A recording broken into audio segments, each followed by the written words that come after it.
Jadi saat ini bagaimana sih kalau kita ada masalah dari sisi customer yang mengalami hal yang memang sangat luar biasa dan dia akhirnya komplain ke perusahaan.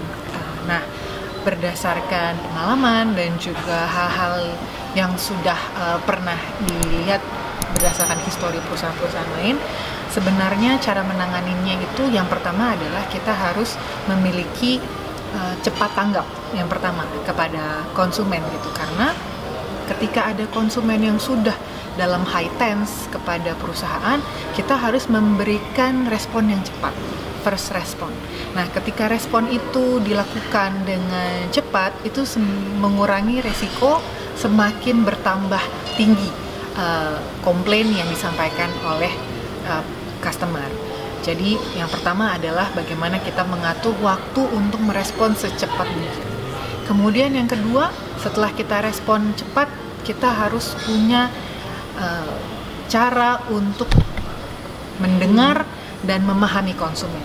Ketika konsumen sudah bercerita tentang keluh kesahnya, kita harus mendengarkan dan juga kita mencatat, memahami apa sih sebenarnya permasalahan utamanya. Setelah kita dengarkan, yang kedua, dengan baik, we have to listening our customer. Yang ketiga adalah kita memberikan empati. Kita harus memberikan empati ke konsumen, minta maaf. Walaupun perusahaan kita pun tidak salah, kita harus meminta maaf. Kita harus mengatakan bahwa kita turut merasakan apa yang konsumen rasakan, dan kita memberikan kepastian bahwa kita akan menyelesaikan konsumen keluhan punya konsumen. Kemudian setelah kita memberikan empati, yang empat adalah kita harus menyelesaikan tentunya ya. Kita harus coba melakukan pengecekan apa yang salah, apa yang harus dibenahi, apa yang harus diperbaiki.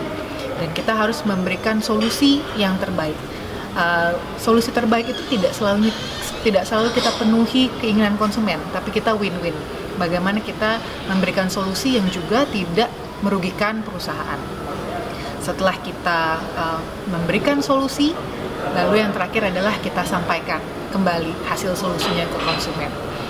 Setelah kita jelaskan, kita berikan solusi ke konsumen, maka tahap terakhirnya adalah kita meng-ensure, memastikan bahwa konsumen itu memahami dan menerima. Nah, hal-hal dan tahap-tahap itulah yang membuat kita dalam menangani komplain yang besar bisa lebih tertata dan juga pada akhirnya bisa membuat konsumen lebih menerima penyelesaian pengaduannya. Mungkin demikian dari saya, terima kasih.